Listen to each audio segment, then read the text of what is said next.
কি তোর ভাগ্য পরীক্ষা করতে চাস? হ্যাঁ হ্যাঁ অবশ্যই, আমি আমার ভাগ্য পরীক্ষা করব। এইটা ঠিক আছে যে আমি আমার ভাগ্য পরীক্ষা করব, কিন্তু কিভাবে? কিভাবে পরীক্ষা করবি? নিচে ছায়া দেখ, 3টা মাটির পাতিল আছে। একটা পাতিলের ভিতরে সোনার পয়সা আছে আর 4 লক্ষ টাকা আছে। কিন্তু কিভাবে আমার ভাগ্য পরীক্ষা করব? শোন, আমার হাতে একটা লাঠি দেখতে চাস না? এই লাঠি দিয়ে যে কোনো একটা হাড়ির মধ্যে তুই বাড়ি মারবি। তোর ভাগ্য যদি ভালো থাকে তো এই সোনার পয়সা গোনা টাকা গোনা পাবি, কিন্তু এনে একটা শর্ত আছে, আমার 1000 টাকা দেওয়া লাগবে। এইটাই হচ্ছে বাজি। ও আচ্ছা, এই কথা। এইটা তো আমার কাছে কোনো ব্যাপারই না। ঠিক আছে, এই নেন 1000 টাকা, আর লাঠিটা আমাকে দেন। মোমবাতিটা লিবা, যেটার মধ্যে বাড়ি মারবি সেই মোমবাতিটা লিবাই নে। আচ্ছা, কোনটা? মাঝখানেরটা? না, এটা যদি না হয় এই 1 নাম্বারটা। না, এটাও যদি না হয়, কোনটা দিব? কোনটা? যা আছে কপালে তাই হবো। এই লাস্টেরটাই দিব।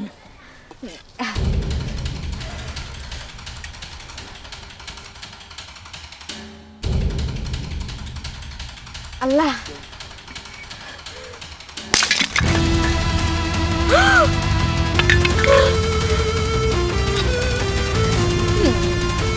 কতগুলো টাকা! এই যে নেন আপনার লাঠি।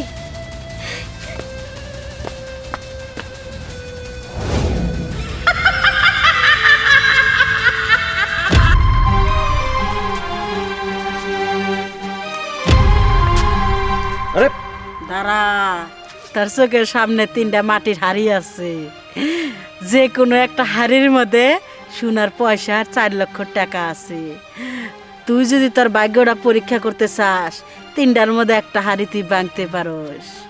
তাহলে এটা আমি পাবো কিভাবে, কি করতে হবে? আমার হাতে একটা লাঠি দেখতে চাস? এই লাঠি দিয়ে এই 3টার মধ্যে যে কোনো একটা হাড়ির মধ্যে বাড়ি মারবি। তোর ভাগ্য যদি ভালো থাকে তুই সোনা মুক্তা সবকিছু পাইয়া যেতে পারোস, কিন্তু আর একটা শর্ত আছে। 1000 টাকা লাগবে। 1000 টাকা না? 1000 টাকা, আচ্ছা ঠিক আছে, আমি দেবো 1000 টাকা না? আচ্ছা নেন। এই যে নে লাঠি।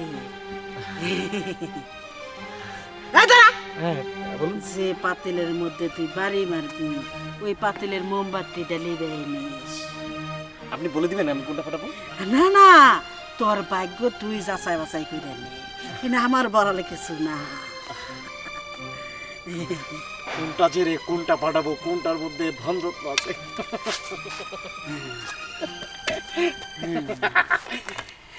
এক কাজ করি, এটা ফাটাই। না, এভাবে হবে না। চোখ বন্ধ করে একটা বাড়ি বাড়ি, ভাগ্যে যেটা থাকে যা হবার হবে।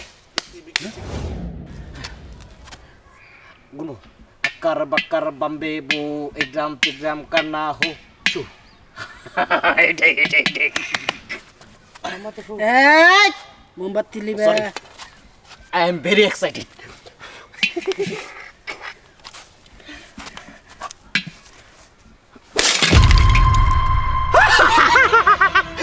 এতদিন সত্যি সত্যি টাকা, হ্যাঁ এত টাকা কেন?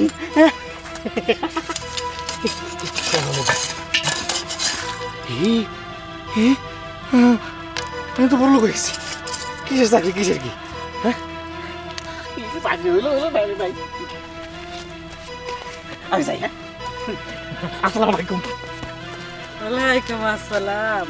যাও বাবা যাও।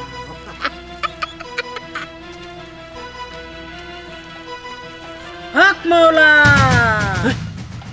তুই কি তোর ভাগ্য পরীক্ষা করতে চাস? ভাগ্য পরীক্ষা? কেমন ভাগ্য পরীক্ষা? তোর সামনে 3টা মাটির হাড়ি আছে। যে কোনো হাড়ির মধ্যে 4 লক্ষ টাকা আর সোনার পয়সা আছে। তুই যদি তোর ভাগ্য পরীক্ষা করতে চাস তাহলে এই লাঠি দিয়ে একটা বাড়ি মারবি যে কোনো মাটি হাড়িতে, তাহলে তুই সোনা গয়না পাইয়া যেতেও পারস টাকা। কিন্তু এখানে একটা শর্ত আছে, লাঠি দিয়ে বাড়ি মারার আগেই আমাকে 1000 টাকা দিতে হবে। শোনেন, আপনি যে এই কথাটা বললেন এটা সম্পূর্ণ একটা জুয়া খেলা, এটা সম্পূর্ণ অবৈধ কাজ। আর হ্যাঁ, আমি আপনাকে বলছি, আপনি আমাকে যে অফারটা দিয়েছেন আমি সেটা চাইলেই খেলতে পারি, কিন্তু খেলবো না। কেন জানেন?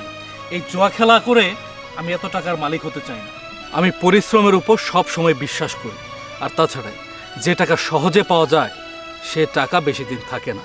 ঠিক আছে, আমি আমার নিজের উপর বিশ্বাস করি, আমি আমার পরিশ্রম করে নিজের জীবনকে উজ্জ্বল করতে চাই। এভাবে জুয়া খেলে টাকা পয়সা ইনকাম করার আমার কোনো ইচ্ছে নেই। আর শোনেন, আপনি এইভাবে মানুষকে যে লোভ দেখাচ্ছেন এইটাও আপনি ঠিক কাজ করছেন না। একটু ভালো করে ভেবে দেখ, 1000 টাকার মায়া করতে চাস?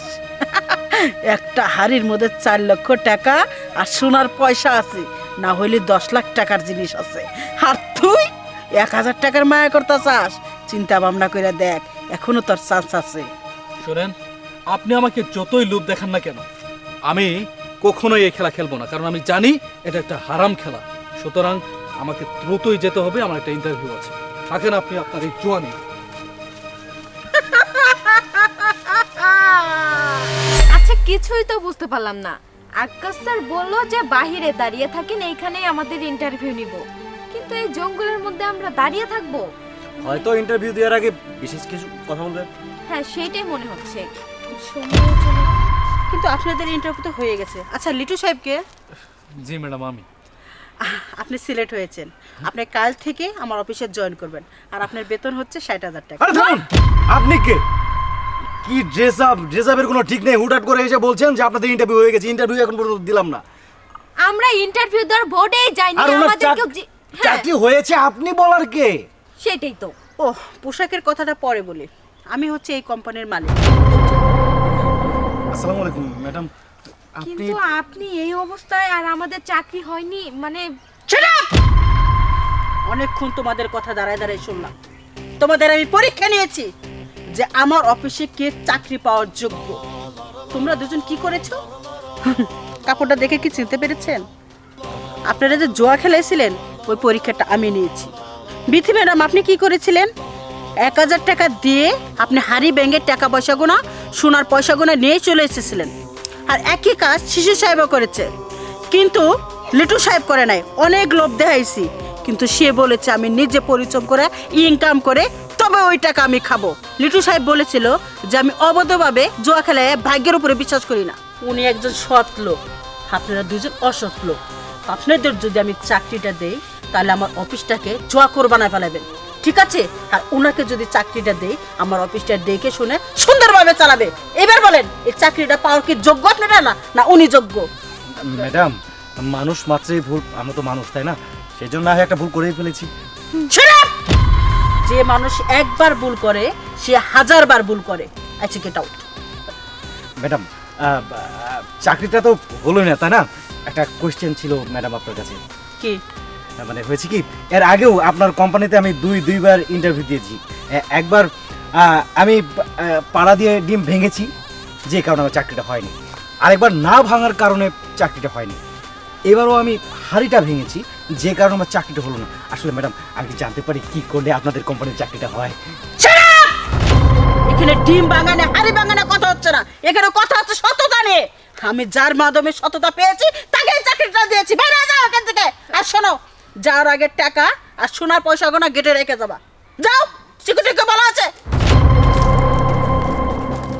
লিটু সাহেব, জি ম্যাডাম। আপনি আসলে খুবই ভালো মানুষ।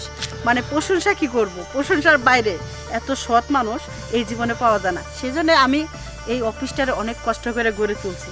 আমি তো তেমন মানুষের চাকরি দিতে চাই না যে আমার অফিসটারে নষ্ট করে ফেলায়। আমি জানি আপনি আমার অফিসে সব কিছু দেখাশোনা করে রাখতে পারবেন। জি ম্যাডাম, আমি সবসময় চেষ্টা করি। আসেন, আপনাকে অফিসটা বোঝাই দিয়ে কালকে থেকে জয়েন করবো। চলো।